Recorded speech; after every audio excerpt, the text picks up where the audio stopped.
So we will go ahead and get started. I will tell you that this might be a bit of a white knuckle ride. Today did not work out exactly as I had expected it to. Um, my typical stunt doubles were not available, and I ended up putting a lesson together yesterday, and it's sort of I think it came together okay. The preparation that I had for it was not the same, so I'm a little uncomfortable this morning. So I need your help. I'm going to need your help. I'm going to need your participation through some of the things that we have here this morning. I don't know if any of you, there might be a couple of you that see me running around in here before we start on a Sunday morning. And there's typically all sorts of different things. There's getting the board in, which Kathy usually takes care of for me. There's getting the camera set up. There's the recording. There's the mic. There's the markers. There's getting the board worked up. There's all these different things. One of which is also getting the sign-in sheet. I believe it's being passed around here. Um, and there was one Sunday morning not too long ago where I'm like going through all this stuff and I realized I forgot the sign-in sheet. And I was actually doing a video check, although I didn't have my microphone on. And so what you see, it's a silent movie. And I'm standing here and I'm going through and I'm checking things. And then I realize, and you can tell by my body language that I realize that I've forgotten something. And I say, oh, I forgot the sign-in sheet. And Trace was standing right next to me. And you could tell that she was not impressed. She was not impressed that I had forgot this. She just sort of, and you can tell that she rolled her eyes. Now, I tell you that because it's a funny video. I went back, I watched it, I was like, oh, this is funny. I believe I actually shared it on the Bible class Facebook page, just so you can see that that's basically what life is like with me. She probably does an awful lot of eye rolling with the nonsense in my how I proceed through things. Um, but that's where we are. I tell you that just to let you know that I struggle with life pretty much every day. Some days a little more, some days a little less, but it's pretty regular. But we are now about to head into Camp for Kids, and so I think this is a timely lesson to sort of top us off going into camp. But it's also a timeless lesson that you can use any day, any day. And it's actually, in regards to one of our values, which was to add value to others, right? So we're gonna do that today. Now, I believe many of you are involved. Just out of curiosity, who is involved in serving at Camp for Kids? Anybody in here? I got a few of you. Okay, we got some that are serving at Camp for Kids. Um, and I want to encourage and I want to challenge you to keep this lesson top of mind as you go through camp. The lesson and the supporting principles behind it. Because today we're going to look at something called the law of adding values.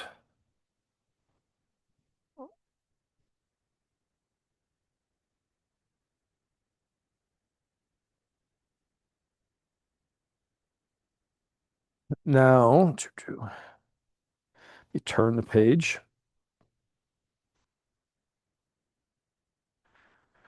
Over the last 6 weeks or so, we've had a heavier focus on how do we communicate with other people, right? And so this lesson is very much in that vein. You want to communicate in a way that adds value to people. And I want to give you just the definition for this law, which says that people may forget what you say,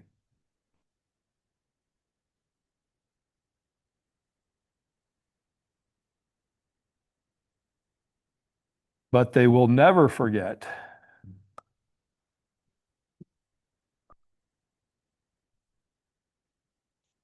how you make them feel.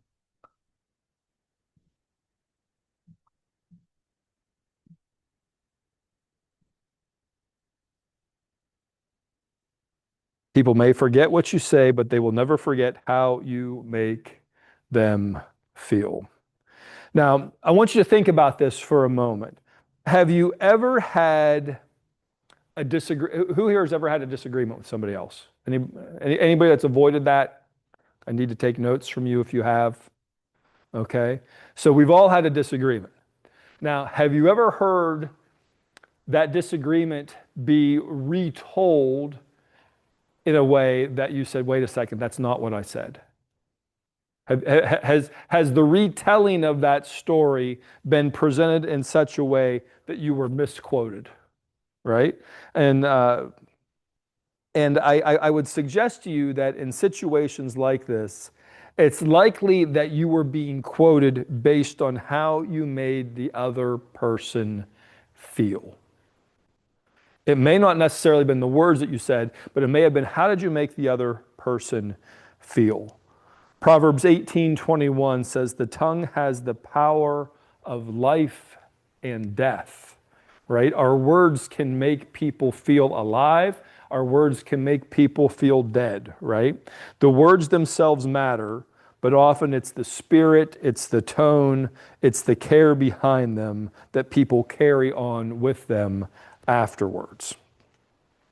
Now, Trace hasn't heard this story yet, but I need you to hold me to this. There was one evening many, many years ago, and Jeremy and Jill. So Jeremy is Trace's brother, Jill is his wife. So Trace's brother and sister-in-law, they're wanting to go do something, but their kids were not being helpful. They were not being obedient. They weren't getting their rooms cleaned up. There weren't those things that were going on. And as I recall, we were driving through town, and Trace is having this conversation by text message with Jill, and I said, maybe I should go babysit. Right? Maybe I should go babysit. So Trace sent a text message to Jill, and then I believe we were at the top of Ridgeway Hill, or there at the blinker light, and Trace put I think I was driving. We were stopped, and I just looked at her, and she took a quick video where I said, "I just love to babysit," and it was said something in some manner like, "I just can't wait." You see, I knew she would correct me. I just can't wait to come babysit, right? That's what I said.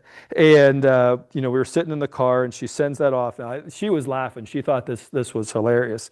Now, what you need to understand is that I scare most of my nieces and nephews, and I'm okay with that. Just so you know, I sort of like that. They don't come near me. They sort of give me my space. I don't have to deal with nonsensical things. But we take this little video and we send it off. And just a couple minutes later, we get the text message back that the kids are hard at work. They are getting their stuff done. They did not want me to come babysit. They didn't want to spend the evening with me at all. Now what they didn't hear in my message was clean up your room. What they heard was favorite Uncle Jesse is coming to babysit. And the way they felt was I had better clean up my room quick, right? It's not the words that you say, it's how you make somebody feel. And hopefully that begins to illustrate that principle a little bit. Now, perhaps you find this a little on the, I find this absolutely hilarious. I love this story. And maybe this is actually a negative use of this law, but I trust that it makes the point. But because it's a law, I want you to know that it's a principle that's always at work. The principle is always at work. Now, there's some people who are clueless about it, right? They may say things with good intention, but the other person can walk away hurt, they can walk away discouraged, they can walk away angry because of how they were made to feel. Now, the purpose of sharing this with you is pretty simple. One, I want to make sure that you're aware of the law or remind you of it. And two, I want you to use it in a positive way, especially if you're going to be supporting Camp for Kids. I especially want you to do that. So we're going to spend the time today very much looking at this from a practical standpoint of how do we add value to people. And we add value to people. I guess I'm going to flip this over. I don't know.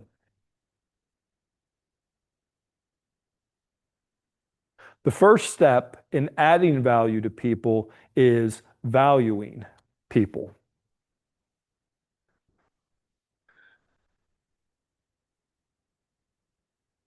First thing we got to do is value people. Every Sunday, every week we come in here and we start off, and one of the first things that we say when we get together is that Jesus valued people, right? I think you would probably be a little surprised, especially if you've been here for any length of time, if we started off a class and that wasn't part of the conversation very early on. You would say, hey, something's out of whack here, right?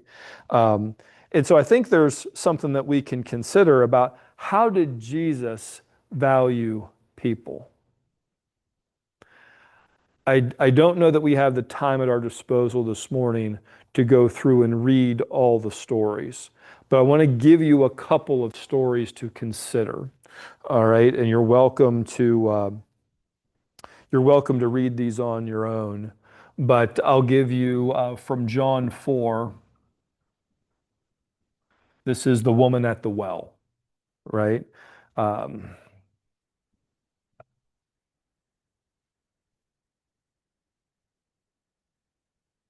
Jesus valued the woman at the well. In Luke 19, I'm going to have to get some help on this one. This is the story of Zacchaeus, and I can't spell Zacchaeus on my own.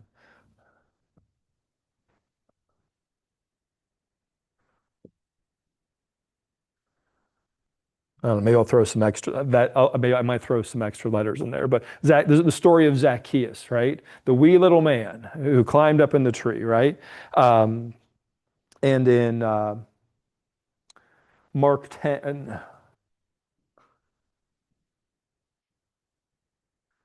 this is Jesus and the children. So just as a quick recap of those stories, right? When Jesus speaks to the woman at the well, this is somebody who society had cast aside, right? She was going to the well when nobody else would be there. She was an outcast of society. And Jesus doesn't just talk to her. He restores her dignity in that conversation. In Luke 19, Jesus sees Zacchaeus hiding in a tree. And, everyone else ignored or despised Zacchaeus, but Jesus invited himself over to Zacchaeus' house, right? And that made Zacchaeus feel seen and valued. And in Mark 10, even when the disciples were like, we don't have time for these kids, right? Jesus was like, hey, no, he welcomed the children with open arms. What I want you to just take from those stories, and again, I encourage you to read those on your own. Jesus just didn't say the right words. He made people feel seen, he made people feel valued, and he made people feel loved. And I'll suggest to you that they didn't forget that. The woman of the well, what did she went from being an outcast to running into town to telling everybody. It's a dramatic change, is it not? Zacchaeus changed. I don't know what happened with the kids, but I can only imagine something similar happened. I'll give you this one, John 8, the woman caught in adultery. Oh, I don't know this. I lost my eraser and I don't know how to spell it.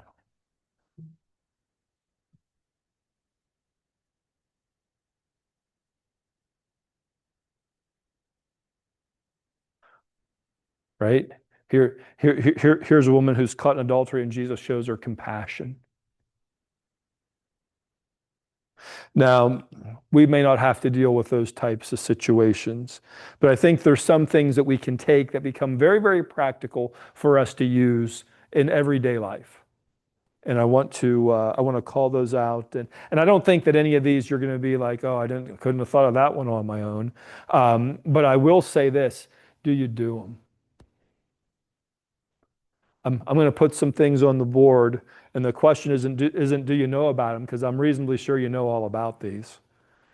The question is going to be, do you do them? Because if you're anything like me, you'll realize maybe not. Maybe I could do that a little bit more. And there may be just a tremendous opportunity to do an awful lot of that. So, number one, if we want to value people, we need to see people. And a couple of things that I put on this. What if, like go with me here, this is a stretch. You may have to practice. I had to ask somebody about this the other day. But what if when you see people, you were to smile?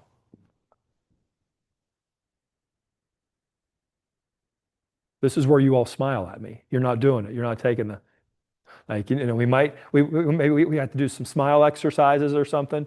I'm trying to remember the context that I had the other day. And I had to send a note to somebody to say, well, hey, like, who are you mad at? And there's a lot of folks that just naturally look like they're mad at somebody else. Just understand, like, I think I do that pretty well. I don't know if that's a talent or not, but like, just recognize that, hey, if you go walking by people and you're scowling at them, what are you telling them? What are you telling them? So I want to encourage you to smile for people.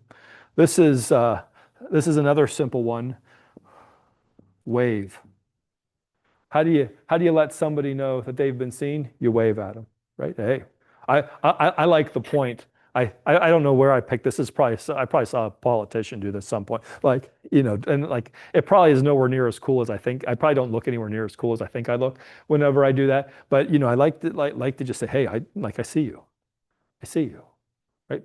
People want to be seen. You may just have a very brief greeting. It just may be, hey, you don't have to have a long conversation. You just have a quick greeting. Just say hello.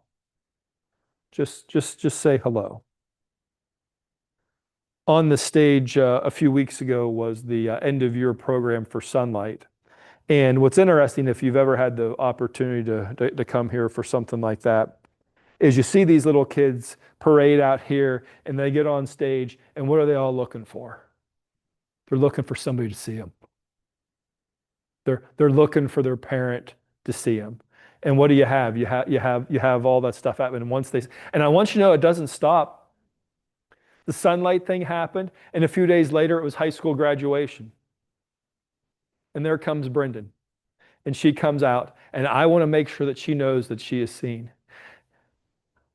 I'm making faces. I'm doing the different, and then like, and so she'll look, and then she'll see me, and she'll acknowledge it, and then I'll keep doing it, and then she'll be disgusted by it. But that's fine. That's fine. That's sort of my role as dad, right? It doesn't go away. People want to be seen. People are always looking for their family, they're always looking for their friends to be seen. Recognize people. Let them know that they're seen. I have this note, I haven't looked at it. Turn with me, if you will, to Philippians chapter 2. See if I can find Philippians 2. Philippians 2, verses 3 and 4. Paul writes, do nothing out of selfish ambition or vain conceit, rather in humility, value others above yourself, not looking to your own interests, but each of you to the interests of others. I think I've shared with you here before that everybody on planet Earth has the same favorite subject. themselves, right? Recognize that.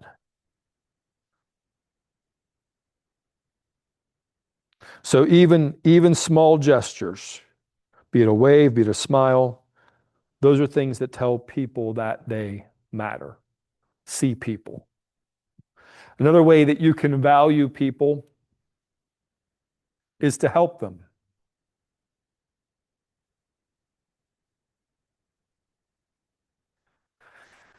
There's an old Zig Ziglar quote that says, if you help people get what they want, they will help you get what you want. I'm going to tell you, find out what people want. And at Camp for Kids, it may be as simple as a drink of water. On a hot day, somebody that shows up with a drink of water, you may instantly become their best friend. It's a simple thing. These are little things. Value people. Third thing, put them first.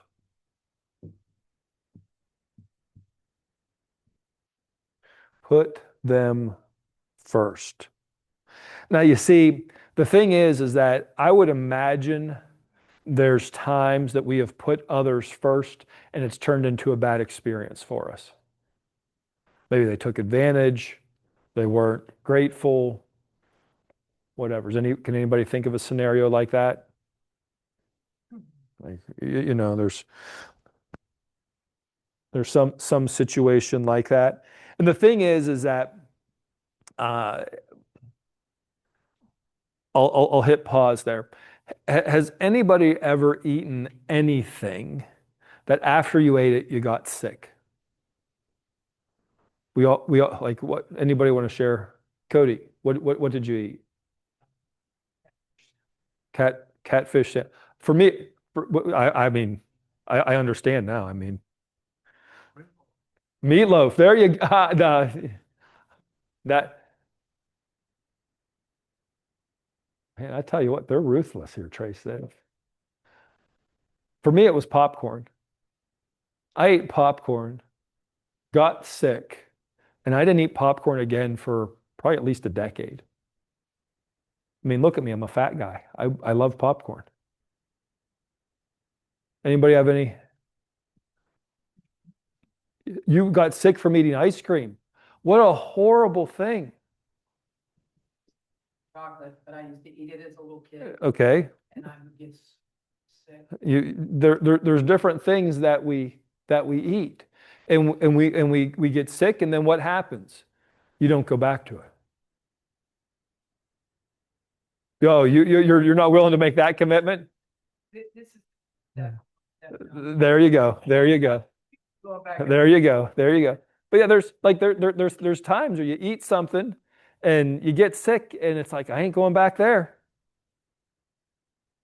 Is there anybody with that like right now? Anybody dealing with that right now? Like, hey, there's something. Yeah, there's a couple. You ate something. I'm not going to do that again. And you see, the thing is that happens to us in other areas of our lives, not just with what we eat. It could be, well, I helped somebody and it didn't turn out to be a good situation, so I'm not going to help anybody again. I put somebody else first and like they didn't reciprocate, they weren't kind, they didn't, I had I I had a I had a boss's boss or somebody a couple layers ahead of me within the organization that our team had done an awful lot of good things over the course of the year. And this supervisor, this couple layers up, was recognized corporately as just this employee of the year and accepts the award and doesn't thank the contribution of our team. Right? So it's become easy to say, well, I'm not helping that person anymore. Right? Maybe there's something like that. So those are three ways that we can value people. Now, if we take these, if we're valuing people, then okay, how do we add value to them? How do we practice the law of adding value?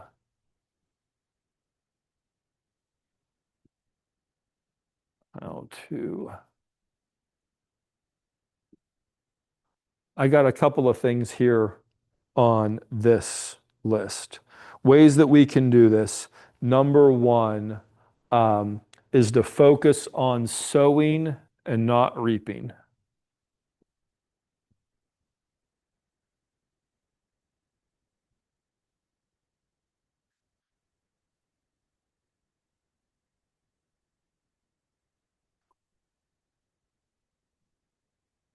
Each day, you need to ask yourself, what can I give? You don't ask yourself, what can I receive? Look for how you can do this. Now, I want to do this exercise. I need somebody with a timer. Jess, can you get me a timer with 30 seconds on it? And this is what I want you to do. I want you to take one arm, hold it palm up, the other arm, hold it palm down. And you're going to hold this for 30 seconds. You go ahead, go. This is going to be a long 30 seconds, but you need to have this time. You don't have to, you can just hold it there. Just hold it for 30 seconds. Now, I will tell you, when I was first given this exercise, I was told to do this with both arms the same direction, and you do it for like 2 minutes. I'm not going to be that mean to you. So we're going to do both ways at the same time. How much time do we have left? Did you start it? There it is. Okay, now, so 30 seconds. Now, when you relax your arms, does one elbow hurt? The elbow that hurts is the one that takes. The one that doesn't is the one that gives. Focus on sowing. Focus on giving, not on taking. Now, this is a better illustration if you go a little bit longer. So if you need to use that with somebody else, a friend or a kid or whatever, feel free to make it 5 minutes. I mean, whatever. But like that's how it. Understand this. We were made to sow. We were made to sow. Let's turn to Galatians chapter 6.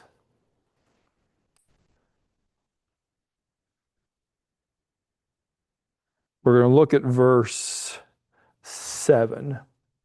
Paul writes, "Do not be deceived. God cannot be mocked. A man reaps what he sows." Right? And then if we jump ahead to verse 9, let us not become weary in doing good. Let us not become weary in sowing. For at the proper time we will reap a harvest if we don't give up.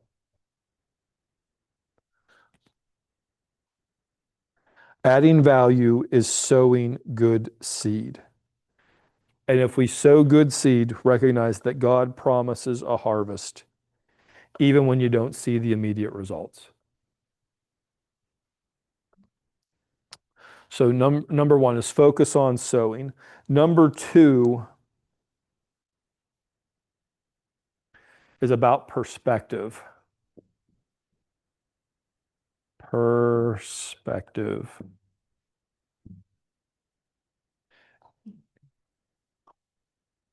And what it is it's the question you need to ask is, what can I share? Now, some people, when we think about adding value, we think about, what can I spare?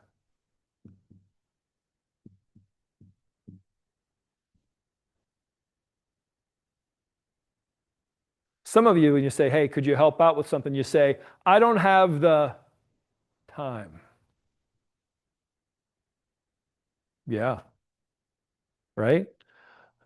If you want to focus on what you don't have, if you want to focus on what you can't spare, you're not going to find ways to add value to people. But if you want to focus on the things that you do have, on the abundant things that you do have, what are the things that I can share that could help this situation? Focus on what you can share.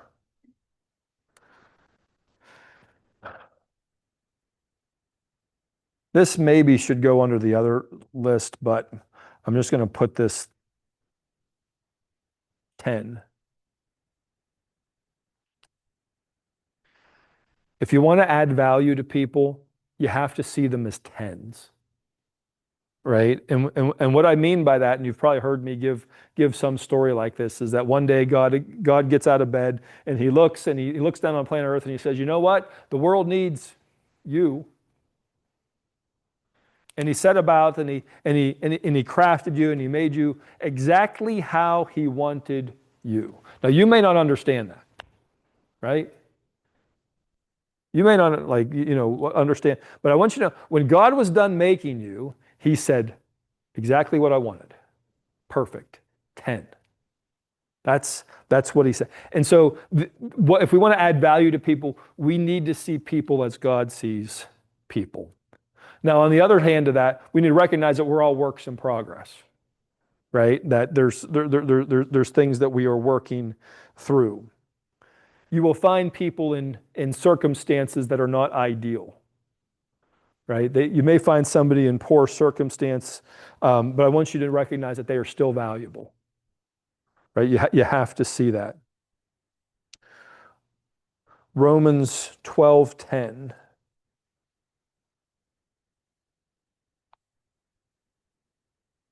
reads, "Be devoted to one another in love, honor one another above yourselves."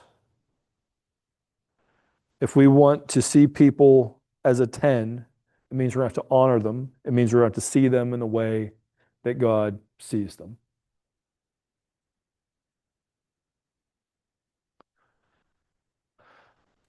Another way to add value is to want more for them.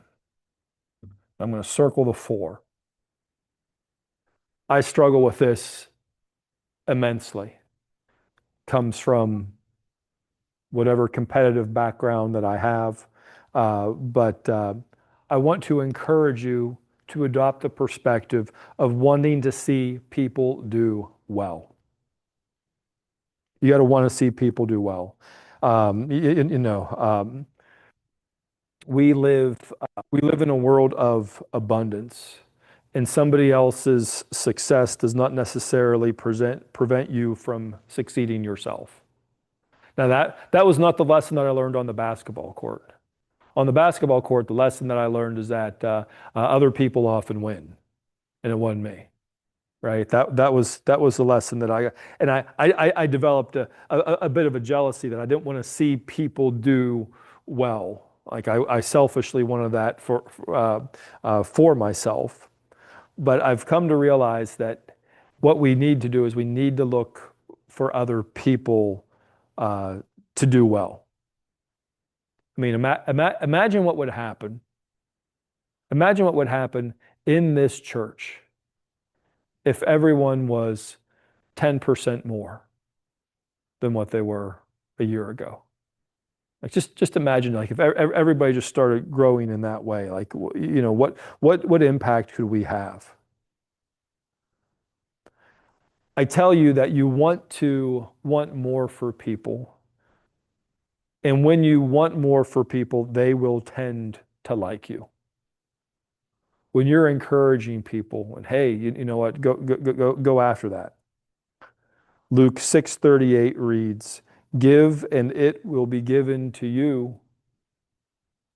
A good measure pressed down, shaken together and running over will be poured into your lap."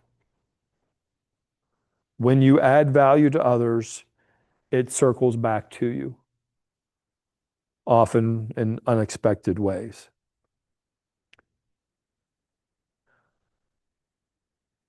This next one may be a little counterintuitive.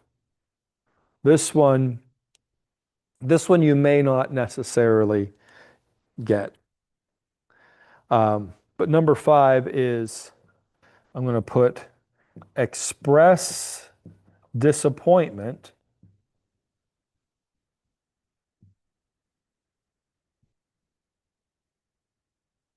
when you can't add value.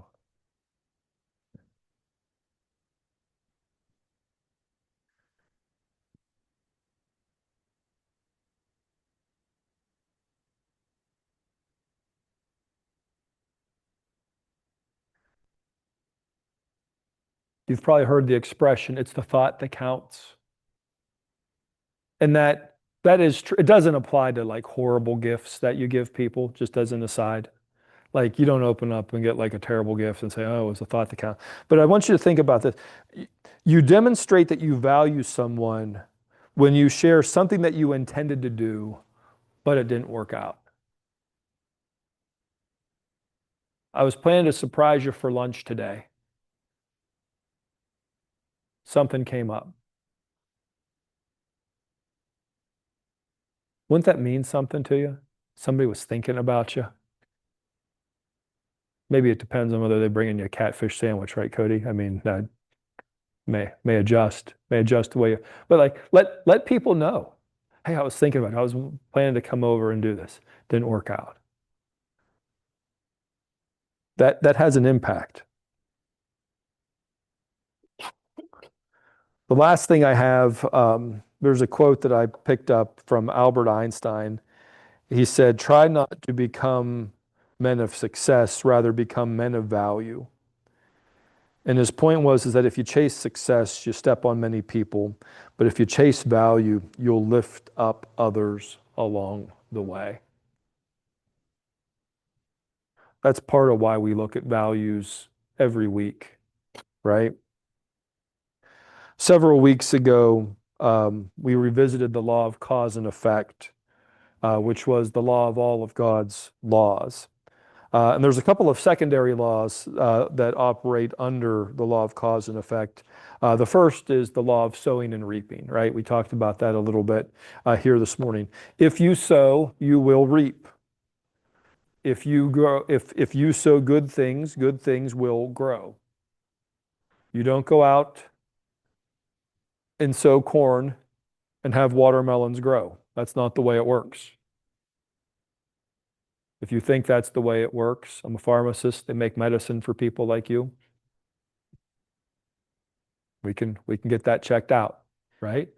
You have to recognize that what you put out is what can come back to you. But there's another law that operates under the law of cause and effect, and it's the law of karma. The law of karma states that if you put good into the world, it must come back to you. But note that it doesn't necessarily come back from where you sowed it. So if you sow good in one direction, that means good will come back to you. It may not come back to you from the person that you sowed into. This is a beautiful thing. This is sort of a foundational piece of what happens at camp. You have the opportunity to sow into these youngsters. Doesn't mean that the goodness will come back from those youngsters, but it will come back because that's the way that God has designed things.